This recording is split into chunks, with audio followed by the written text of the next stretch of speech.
initiative. And we've actually got over 50 programs here that are all bucketed between Better Me or Better You.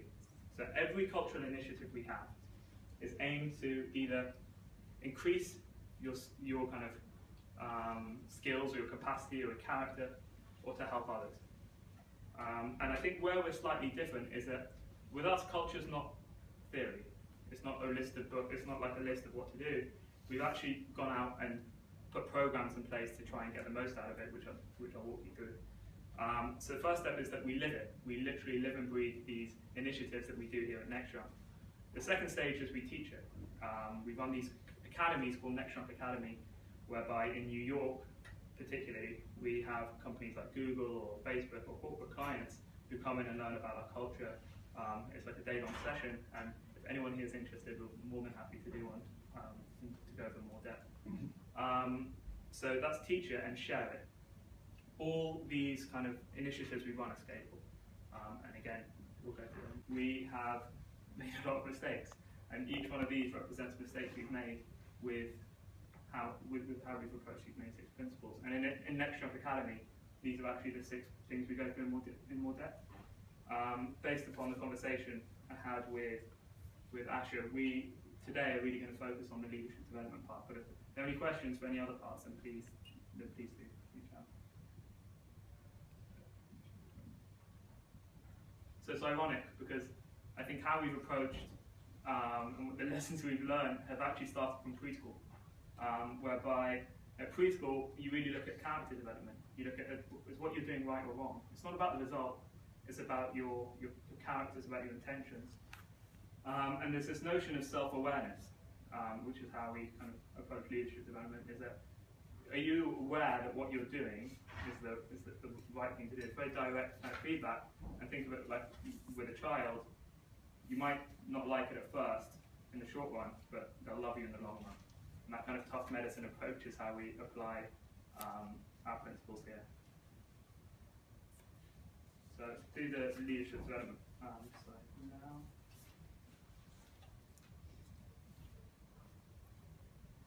And so this is how we started. It was purely based on skills. So our leadership development program was become a better salesperson, so we'll give you sales training.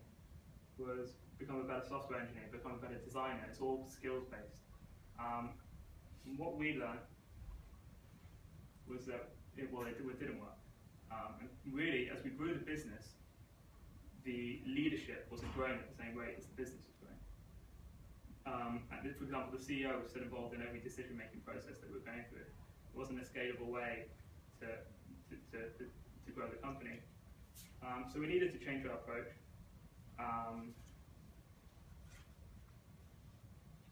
And really, we've taken the lesson from this guy called Jim Lear. So I'm not sure if you've heard of Jim Lear.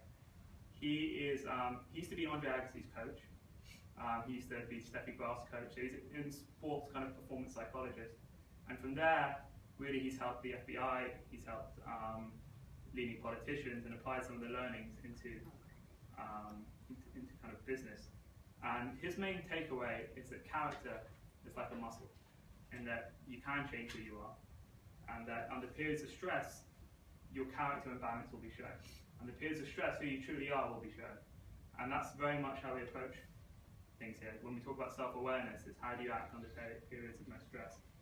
And this is kind of a kind of worksheet that we work towards. Is that, for example, if you take me, when I'm stressed, I'll be aggressive. I'll go too fast, I'll make a call, I won't pick up enough data points. I will be overly optimistic. I won't see where things can fail. And really, through Jim's framework, that's what's this kind of self-awareness notion comes up. And so, really, we talk about character and imbalances. So, if you're confident in excess, that's arrogance. And if you're humble in excess, that's insecurity.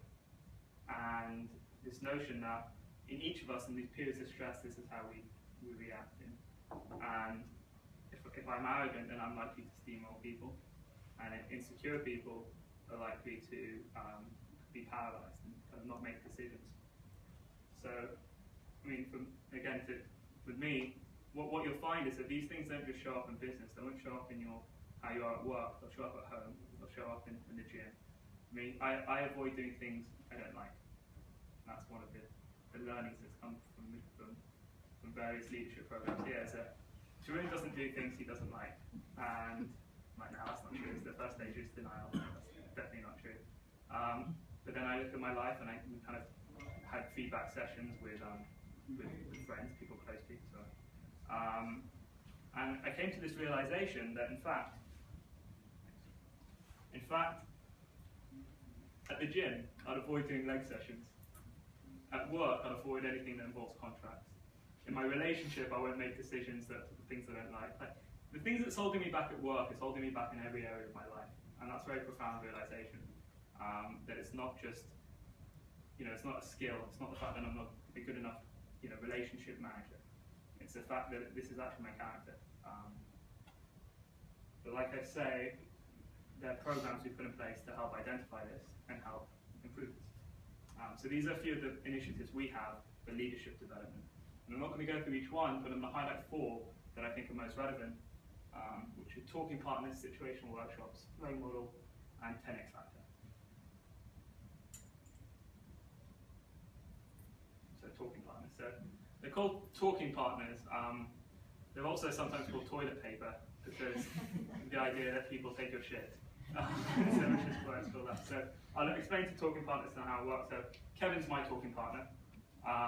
And what we do is we meet every day, first thing in the morning, and with what's going through our minds. The first step is meet. We meet consistently at a consistent basis. And there needs to be a level of trust involved for us. That's a prerequisite for a talking partner relationship.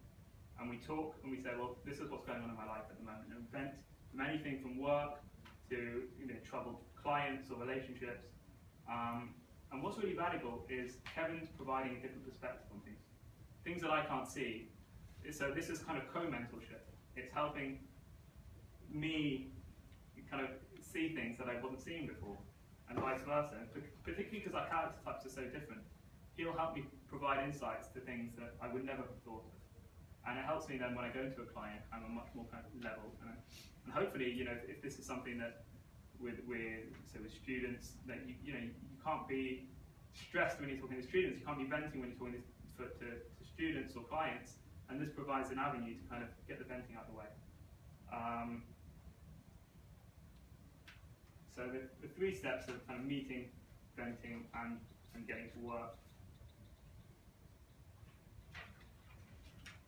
So that's one program. The situational workshop program is another program here. And what this is we've actually scrapped all management meetings and changed them for situational workshops. And the idea of situational workshops is that, so Charlie, for example, he's our CEO based in New York, and he runs a situational workshop for the 4 people here, myself included. And it's not about giving me the answers. It's not about giving anyone here the answers. We go through our situation. So last week, this is a situation I had. Something didn't quite go to plan. What could I have done differently? It's not a case of saying, this is what you should have done. What Charlie does is says, well, what is it in your character that stopped you doing from what you should have done? Is it that what didn't you see? And it's a different approach on things, and it's that same notion of what's stopping you in one aspect is stopping you everywhere. And it's interesting having these situational workshops, because you all of a sudden see like these recurring trends in your character of how you're kind of dealing with things in stressful situations. So it's this whole notion of kind of, you can give the answer, which is like giving the man fish, or you can teach the man to fish and train their judgment. And situational workshops have been a way for us to scale mentorship. Because what happens is Charlie runs a session for the 4 of us, and then the 4 of us break up into 2s and do a situational workshop for 4 people. And so all of a sudden, from Charlie at the top, he's scaling mentorship down to everyone in the company. And it's how we've approached the mentorship here at Nextjump. So thirdly, there's a flow model. Every initiative we run, whether it is a hallways initiative, like to make this room look nice, which is an initiative, whether it is a revenue initiative, whatever it is, follows this model, where there's a captain who has a hand, as in their helpers on the team, and the coach. And I think the coach is the most insightful part here that we found. And what the coach does, if you think of it like driving school, whereby the coach is the instructor. So the coach can't grab the wheel, but they can put their foot on the brake, because they can make sure you're kind of directing you. They've got the GPS in hand, kind of making sure you're going along the right lines, but they can't do it themselves. So it's coaching people in the company. Captain who does have control of the wheel. And what we do is that when the captain has succeeded, they then graduate to becoming coach, and the most successful hand then graduates to becoming captain. And it's a way to scale responsibility, a way to kind of, I guess, particularly when you've identified something that's holding you back, we approach every initiative as a means, as a practice ground to improve that. So once you've kind of succeeded in doing that, then that's when the graduation happens.